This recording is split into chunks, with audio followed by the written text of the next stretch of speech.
Hi friends, welcome to my channel GK testimonial. নতুন ভিডিওটি তৈরি করেছি পিএসসি ক্লার্কশিপের পিলি পরীক্ষা যারা দিয়েছো তাদের জন্য।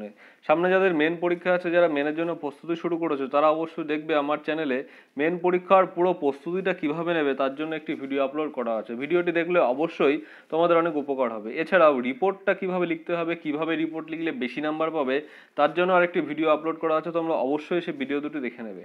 তো চলে আসবো এই ভিডিওতে। এই ভিডিওটি তৈরি করেছি কিভাবে পেসি লিখতে হবে। যারা পেসি সম্পর্কে জানো না, পেসি সম্পর্কে ভয় আছে বা অল্প অল্প বোঝো, সম্পূর্ণ ধারণাটি নেই, তাদের জন্য ভিডিওটি আশা করি খুবই গুরুত্বপূর্ণ হবে। তো বন্ধুরা, একটি লাইক করো এবং ভিডিওটি দেখতে শুরু করো। প্রথমে চলে আসবো পেসি রাইটিং কি বা কীভাবে লিখতে হয়, কেন লিখতে হয়, এর উদ্দেশ্য কি, সংক্ষেপে একটু বলে নেব। Precis is a short summary of a paragraph. Precis হলো একটা অনুচ্ছেদের শর্ট অংশ, সংক্ষিপ্ত অংশ। But writing precis is more than just making the paragraph. Precis লেখাটা কিন্তু শুধুমাত্র প্যারাগ্রাফ নয়, প্যারাগ্রাফ লেখা অবশ্যই তার থেকে খানিকটাও বেশি।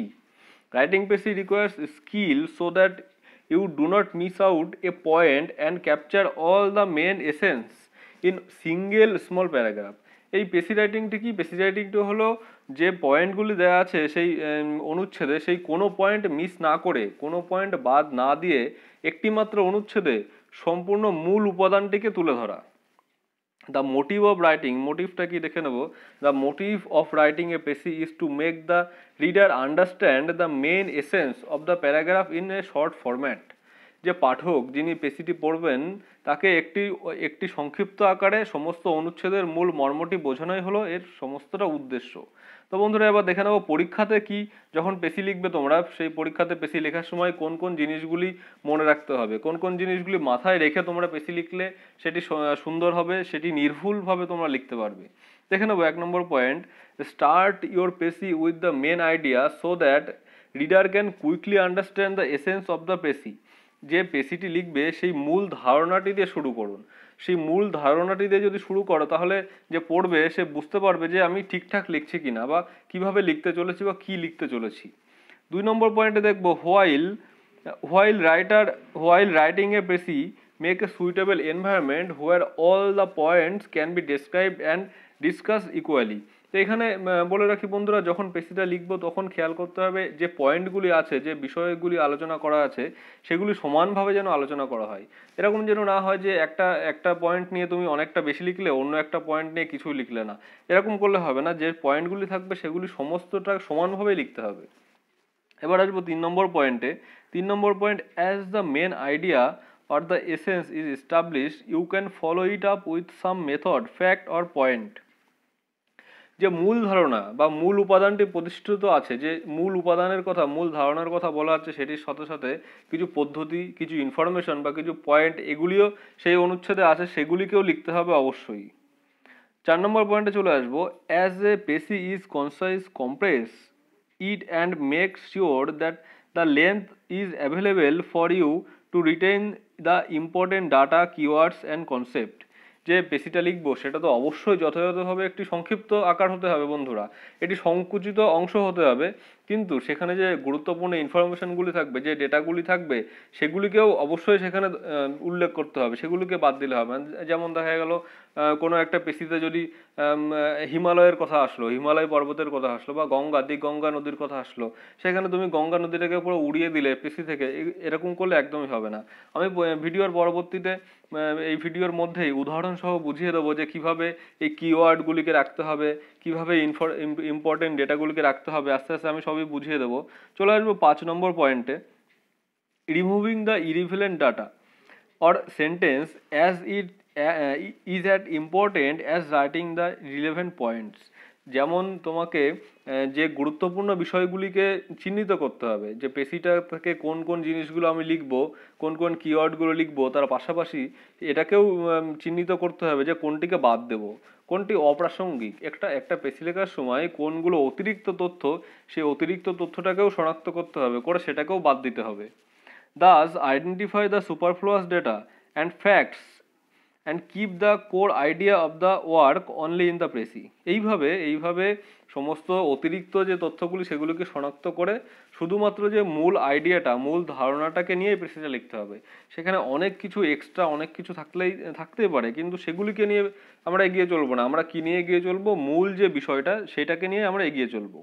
এখানে স্টার দিয়ে একটি কথা লিখেছি, যেমন দেখো, if you are mentioning anything related to history or anything historical data, then make sure it is written in the past tense only। এখানে একটা গুরুত্বপূর্ণ জিনিস বলা আছে বন্ধুরা, যে যদি কখনো দেখা যায় যে ইতিহাসের বিষয়, হিস্টোরিক্যাল কোনো তথ্য বা হিস্টোরি সম্পর্কিত কোনো কিছু আছে, তখন কিন্তু নিশ্চিতভাবে সেটি পাস্ট টেন্সে লিখতে হবে।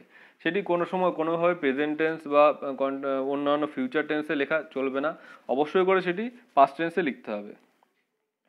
এবার এগুলো গেল একটা পেশি লেখার সময় এগুলো মনে রাখতে হবে, একটা পেশি লেখার সময় এগুলো মাথায় রেখে লিখতে হবে। এবার আমি দেখে নেবো যখন আমি একটি পেশি লিখবো তখন কোনগুলো লিখবো না বা কোনগুলোকে আমাকে অবশ্যই করে বাদ দিতে হবে। Point a precis writing is a formal way of writing a shorter form of the given paragraph. Precis writing অবশ্যই যে একটা প্যারাগ্রাফের ছোট অংশ।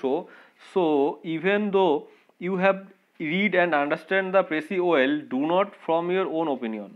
এখানে বলছে বন্ধুরা যে অবশ্যই পেশি একটি মূল প্যারাগ্রাফের ছোট অংশ, এবং তার জন্য অবশ্যই পেশিটিকে ভালোভাবে বুঝতে হবে, বুঝে লিখতে হবে, কিন্তু কোনো মতেই নিজের মতামত তৈরি করতে হবে, মতামত দেওয়া যাবে না। Do not from your own opinion, কোনোভাবেই নিজের মতামত এই পেশির ক্ষেত্রে দেওয়া যাবে না। Point 2, you can not insert your own remark and criticism in a precis. কোনোভাবেই নিজের মন্তব্য বা সমালোচনা এই পেশির মধ্যে দেওয়া যাবে না, কোনো মতে দেওয়া যাবে না বন্ধুরা। কোনো মতে তুমি ইচ্ছা করলেই এই কোনো একটা কিছু তার সম্পর্কে ভালো কিছু লিখতে পারবে না, তেমন তার সম্পর্কিত খারাপ কিছু লিখতে পারবে না। কেবলমাত্র সেই প্যারাগ্রাফে যা আছে সেই অংশটিকে ছোট করেই তোমাকে লিখতে হবে।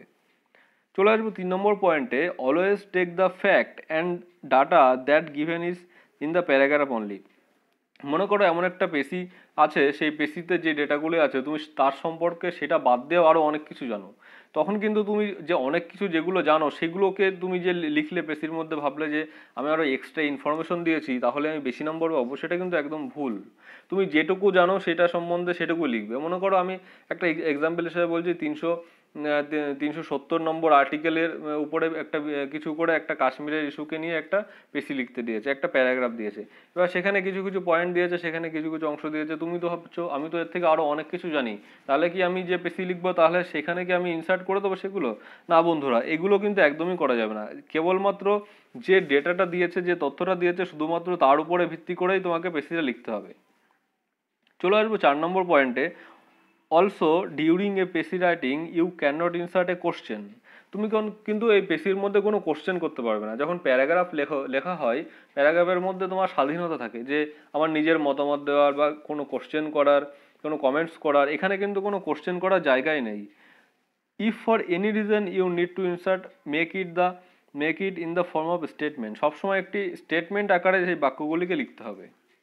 চলে আসবো 5 নম্বর পয়েন্টে, for a precis writing avoid using contacts and abbreviation, write the full form of any given words only. যখন তোমরা পেশি লিখবে তখন দেখবে একদম নিখুঁতভাবে লেখার জন্য যে ছোট ছোট অ্যাব্রিভিয়েশন আছে সেগুলিকে একদম এড়িয়ে চলতে হবে। কোনো কিছু সংক্ষিপ্ত সারগুলিকে এড়িয়ে চলতে হবে। শুধুমাত্র যে শব্দটি দেওয়া থাকবে সেগুলির পুরো ফর্ম নিয়ে অবশ্যই চলতে হবে। কোনো অ্যাব্রিভিয়েশন এখানে ইউজ করা যাবে না। হয়তো তুমি ভাবছো যে আমাকে তো 1/3 লিখতে হবে। বেশিরভাগ ক্ষেত্রে আমাদের পরীক্ষার ক্ষেত্রে যে পেশিগুলো আসে সেগুলোকে 1/3 লিখতে হয়। মানে যে 100টি যদি শব্দ থাকে তাহলে তোমাকে প্রায় 30টি শব্দ লিখতে হবে। এখানে 5টি শব্দ কম বা বেশি হলেও অসুবিধা হয় না। তো তুমি ভাবছো যে আমাকে তো ওয়ার্ড সংখ্যা কমাতে হবে, তো কমাতে গেলে আমি তো শর্ট ফর্মে লিখলে তো ওয়ার্ড সংখ্যা কমে যাবে। কিন্তু না বন্ধুরা, কখনোই পেশিতে শর্ট ফর্ম ইউজ করবে না, সবসময় ফুল ফর্ম ইউজ করবে। এবার দেখে নেবো, ফর এ গুড পেশি ফলো দ্য প্রসিডিওর। একটা ভালোভাবে, সুন্দরভাবে, নিখুঁতভাবে পেশি লেখার জন্য কি কি জিনিস তোমাকে ফলো করতে হবে দেখে নেবো সেগুলি। Point 1, start by reading the paragraph thoroughly. প্যারাগ্রাফটাকে সম্পূর্ণভাবে পুঙ্খানুপুঙ্খভাবে পড়া শুরু করো। And then understand the central theme, এবং তারপর অর আইডিয়া, তারপরে তার মূল যে বক্তব্য, মূল যে ধারণা সেটা বোঝার চেষ্টা করো। It is important that you identify the idea so that you incorporate that the required precision।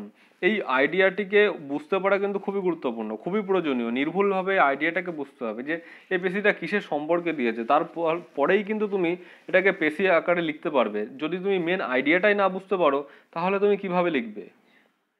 চলে আসবো পরের পয়েন্টে, point 2, check whether the total number of words is given or not. If it not given, then count out the total words in the paragraph.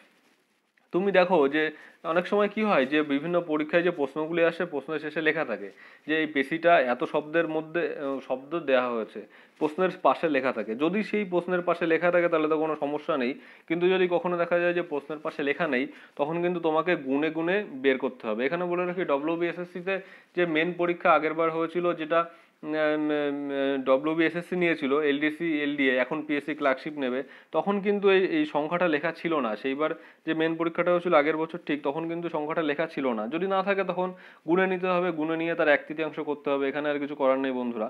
চলে আসবো 3 নম্বর পয়েন্টে, if you have not understood the precis in one, যদি তুমি প্রথমবারে বা একবার পড়ে পেসিরে না বুঝতে পারো, গো then give it A couple more reads, তারপরে আরেকবার পড়ো, তারপরে যদি না বুঝতে পারো আরও একবার পড়ো।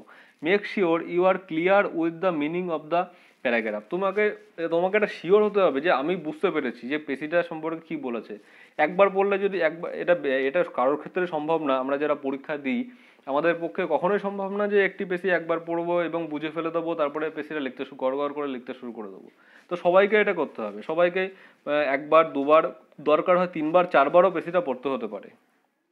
চলে আসবো 4 নম্বর পয়েন্টে, while reading the paragraph highlight the main point and make note of it. যখন তোমরা তৃতীয়বার পেশিটা পড়বে বা দ্বিতীয়বার পেশিটা পড়বে, এরকম হলো যে প্রথমবার তুমি পড়লে খানিকটা বুঝতে পেলে, তারপরের বার তুমি যখন পড়লো বেশ ভালোই দেখলে বুঝতে পারছো, তখন একটা পেন নাও, পেন নিয়ে মেন পয়েন্ট যেগুলো থাকবে সেই মেন পয়েন্টগুলোকে দাগ দিতে যাও। Try to find which information is relevant for your পেশি। এবং যখন তুমি দাগ দিতে যাবে তখন খুঁজতে চেষ্টা করো যে যখন পেশি লিখবে তখন কোন পয়েন্টগুলো তোমার লেখা প্রয়োজন বা লেখা উচিত। এরকম হোক যে পুরো পেশিটাকেই তুমি দাগাতে যাও, অথবা তুমি যে পয়েন্টগুলো আসবে সেই পয়েন্টগুলোকে অন্য জায়গায় তুমি রাইট ডাউন করো, অন্য জায়গায় তুমি লিখতে যাও, যেটা তোমার ইচ্ছা সেটাই করতে পারো। এখানে 5 নম্বর পয়েন্টের দিকে যাব, the heading is very critical, so give it a good thought before finalize it. তো হেডিং একটা গুরুত্বপূর্ণ জিনিস। শিরোনামটি কি দেবে, একটা পেশির শিরোনাম খুবই গুরুত্বপূর্ণ জিনিস। এই শিরোনামের উপরে অনেক কিছু নির্ভর করে। শিরোনাম দেখেই একটা পেশি সম্পর্কে একটা ধারণা চলে আসবে।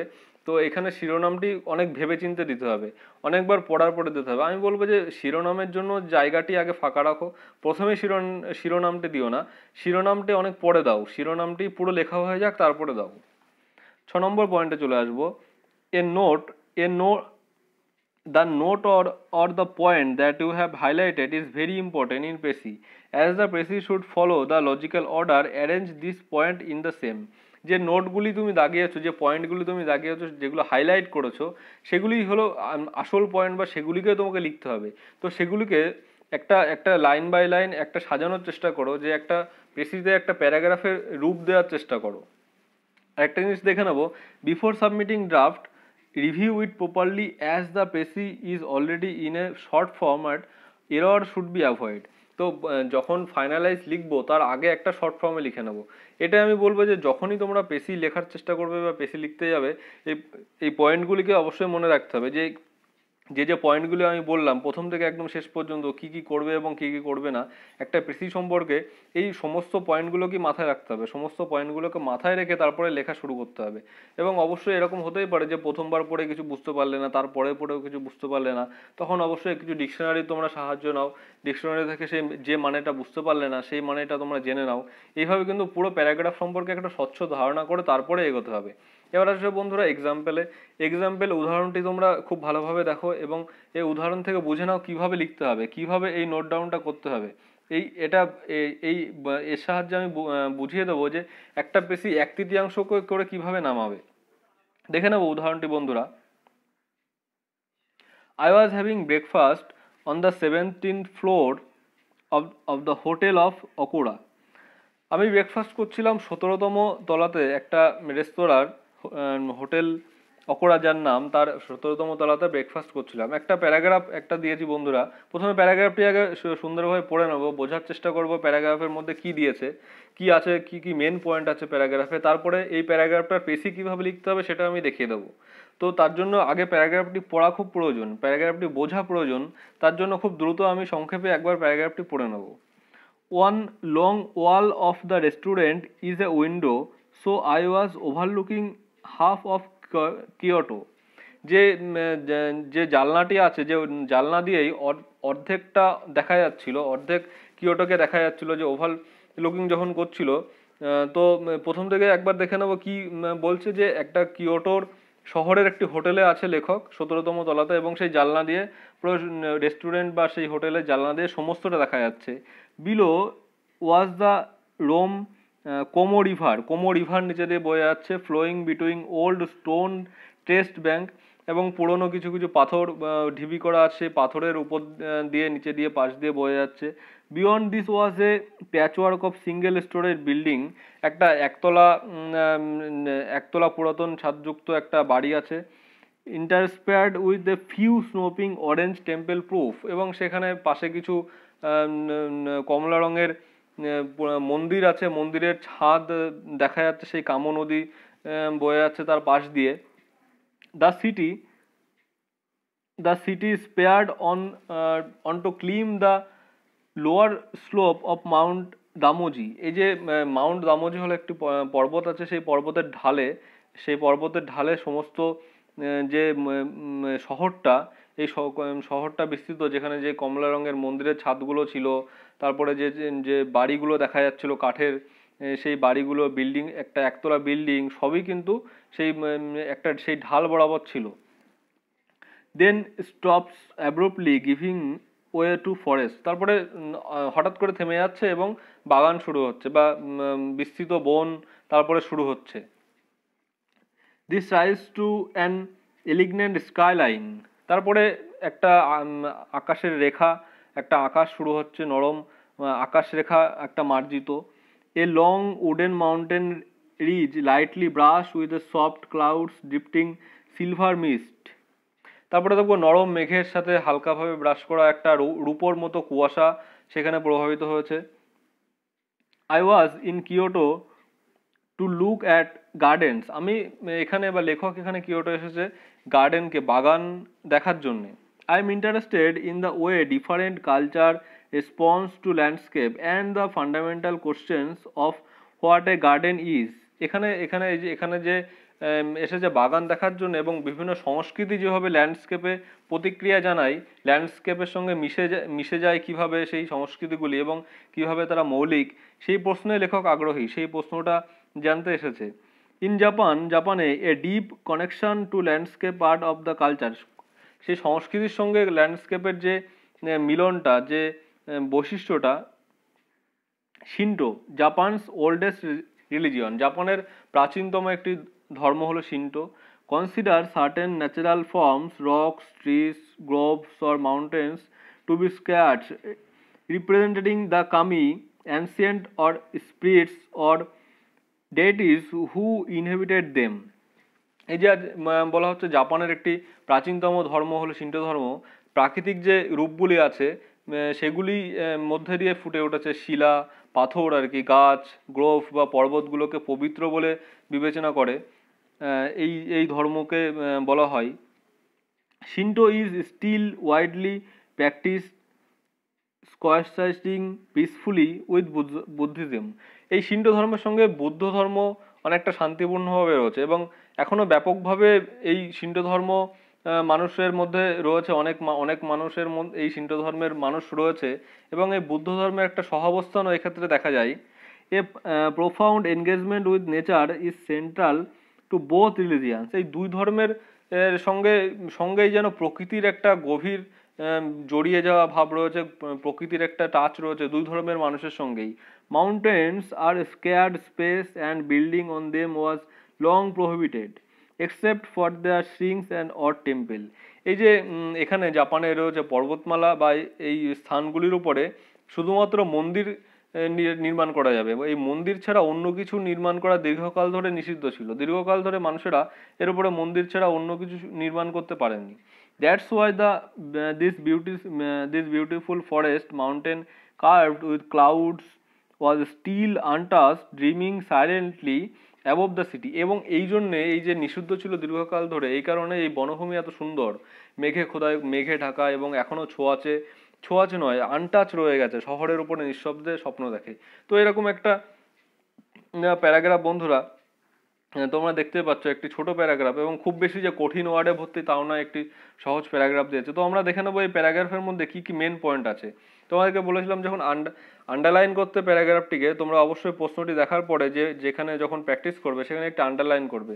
যদি আমরা খেয়াল করে দেখি এই প্যারাগ্রাফে তিনটে ভিউ আমরা দেখতে পাবো। এক হলো সিটি ভিউ অবজারভেশন, যে সেই শহরটাকে কেমন দেখাচ্ছে সেই হোটেলের রুম থেকে, সেটা এখানে লেখক বর্ণনা করেছে।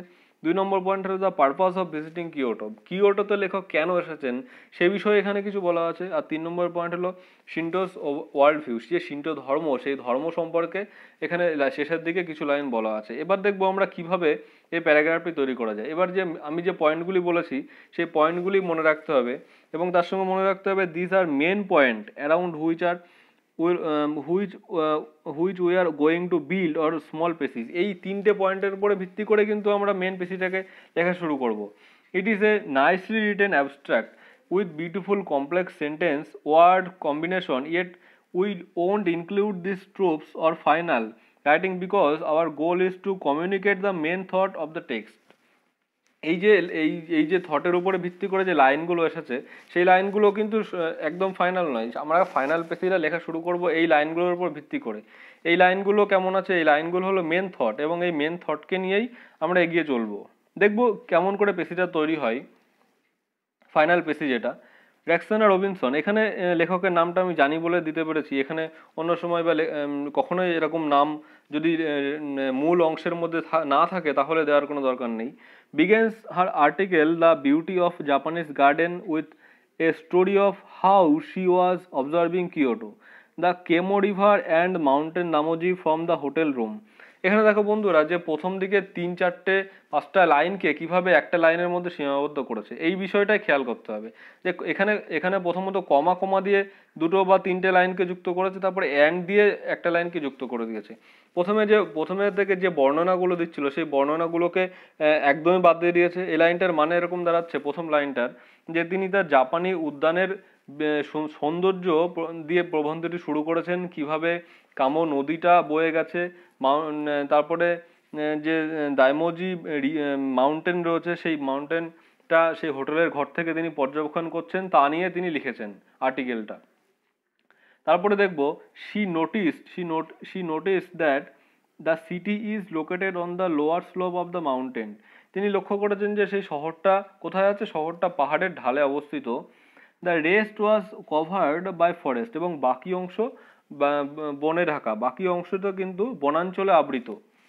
The goal of her visit was to study garden and landscape as the part of Japanese culture। বন্ধুরা আমরা 2 নম্বর পয়েন্ট যখন দেখেছিলাম, 2 নম্বর পয়েন্টটা কি দেখেছিলাম, যে purpose of visiting of Kyoto, লেখকের কিয়োটোতে আসার উদ্দেশ্যটা কি। তো এখানে কিন্তু সেই উদ্দেশ্যের কথাই একটু বড় আকারে বলা হয়েছে। সেই নোটিস দ্যাট এই সিটিটা, শহরটা কোথায় অবস্থান করেছে এবং তার এখানে আসার উদ্দেশ্যটা কি, যে বাগানটাকে দেখা, এখানকার ল্যান্ডস্কেপটাকে দেখা এবং এখানকার সঙ্গে জাপানি কালচার, জাপানি সংস্কৃতির যে অঙ্গ, সেই অঙ্গরূপে কিভাবে গড়ে উঠেছে সেটিকে অধ্যয়ন করা, সেটি সম্পর্কে দেখা। তো এই অংশটাকে কিন্তু লেখকের আসার উদ্দেশ্যটাকে ব্যাখ্যা করেছে। এরপরে দেখব according to জাপানস religion Shinto, mountain rocks and trees are scared, this is why buildings on mountain is prohibited. Sorry, এবার দেখব যে সেই শিন্টো ধর্ম সম্পর্কে কিছু লাইন এখানে লিখেছে লেখক, যে জাপানের যে শিন্টো ধর্মের এটা অনেক বিস্তার এবং সেই শিন্টো ধর্মের মধ্যে পর্বত, শিলা, গাছ এগুলো খুবই পবিত্র। এই কারণেই পর্বতমালার উপরে এই গাছ, বিভিন্ন বিল্ডিং নির্মাণগুলো নিষিদ্ধ, কোনো রকমের নির্মাণ কার্য নিষিদ্ধ। এই কারণে এটি এত সুন্দর এবং সুন্দরভাবে রয়েছে। এখানে বন্ধুরা তোমরা দেখতে পাচ্ছ খুব সহজেই অল্প অল্প সেন্টেন্সের মধ্যে এই পেশিটাকে তুলে ধরা হয়েছে এবং এই যে সেন্টেন্সটিও করা হয়েছে দু একটা সেন্টেন্স একটু বড় হলেও একদম সিম্পল সেন্টেন্সে সুন্দরভাবে তৈরি করা হয়েছে পেশিটা। তো এরকমভাবে তোমরা চেষ্টা করো, একদিনে প্রথম দিনে পড়েই একটা করে যে সঙ্গে সঙ্গে তোমরা খুব ভালো পেশি লিখতে পারবে এরকম নয়, চেষ্টা করতে হবে। অন্তত তোমাদেরকে বলবো সপ্তাহে অন্তত 2টো করে পেশি লেখা প্র্যাকটিস করো। সপ্তাহে যদি 2টো করে পেশি লেখা প্র্যাকটিস করো মানে মাসে 8টা। যদি লকডাউন কেটে যায় বা 3 মাস পরেও পরীক্ষা হয় তাহলে বলবো অন্তত তোমরা তোমাদেরকে 10টা বা থেকে 15টা পেশি অন্তত নিজে হাতে লেখো এবং পেশি নিজে হাতে লেখার পরে বারবার সেটাকে কারেকশন করো। প্রথমবার লেখার পরেই যে পেশিটা ভালো হয়ে যাবে এরকম নয়, তারপরে আবার দেখো যে কোনো ভুল থাকলো কিনা। তো এখানে আরেকটা জিনিস বলে রাখবো বন্ধুরা, এই যে পেশিটা তৈরি করেছি এই পেশিটা তৈরি করে কিন্তু একবারে যে এই পয়েন্টগুলো সব মেনটেন করে একবারে যে লিখে ফেলেছি তা নয়। তোমরা কিন্তু অনেক লাইন এক পর পর লিখতে পারো। এরকম দেখা গেল তোমরা এখানে 15টি বা 20টি লাইন আছে, সেখান থেকে 5টা লাইন লেখো, তারপরে সেই 5টা লাইন থেকে 3টে লাইন লেখো। এইভাবে তোমরা লাইনগুলোকে কমাতে পারো। এইভাবে মেন পয়েন্টগুলোকে আগে দেখে নাও যে যদি সেখানে 10টা পয়েন্ট থাকে তাহলে 10টার থেকে কমিয়ে 8টা করো, তারপরে সেখান থেকে কমিয়ে 6টা করো। এইভাবে কিন্তু তোমরা পেশিটাকে ছোট করতে পারো। এবং পরীক্ষার সময় যখন পেশিটা লিখবে তখন বলবো অবশ্যই তোমরা যে স্যার গার্ড দেবেন বা যে ইনভিজিলেটর থাকবে তার কাছে একটু পারমিশন চাও যে স্যার আমার অ্যাডমিট কার্ডের পেছনে আমি কি রাফ করে পেশিটা লিখতে পারি। তো অনেকে যদি মনে করো যে পারমিশনের দরকার নেই, তো তোমরা যে অ্যাডমিট কার্ডটি তোমরা নিয়ে যাবে একটা copy admit card extra xerox করে নিয়ে যেতে পারো, সেইখানে তোমরা পেশিটা লিখবে রাফে। অনেক সময় দেখা যায় যে যে শিটটা দেবে সেখানে জায়গা থাকে না বা সেখানে লেখাটাও ঠিক হবে না। তো এই ট্রিক্সটা তোমাদেরকে কাজে লাগাতে বলবো যে একটা এক্সট্রা অ্যাডমিট কার্ড জেরক্স করে নিয়ে যাও, অথবা যদি কোনো এক্সট্রা অ্যাডমিট কার্ড জেরক্স করে নিয়ে যেতে না দেয়, সেই জেরক্স নিয়ে না ঢুকতে দেয়, তখন তোমরা যে অ্যাডমিট কার্ডটি নিয়ে যাবে অ্যাডমিট কার্ড কোনো কাজে লাগে না বা পরবর্তী ক্ষেত্রে অ্যাডমিট কার্ডের কোনো মূল্য নেই। পরবর্তী ক্ষেত্রে কোনো মূল্য নেই সেই অ্যাডমিট কার্ডের।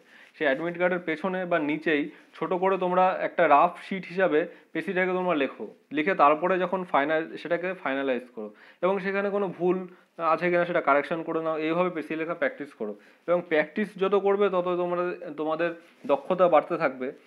এবং শেষে বলবো তোমরা বন্ধুরা যারা এখনো পর্যন্ত আমার চ্যানেলটিকে সাবস্ক্রাইব করোনি অবশ্যই সাবস্ক্রাইব করো এবং বেল আইকনটি প্রেস করে রাখো। এবং ইতিমধ্যে যারা সাবস্ক্রাইব করেছো তাদেরকে অনেক ধন্যবাদ।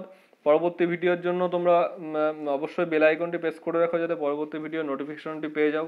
এবং পুরো ভিডিওটি দেখার জন্য অনেক ধন্যবাদ।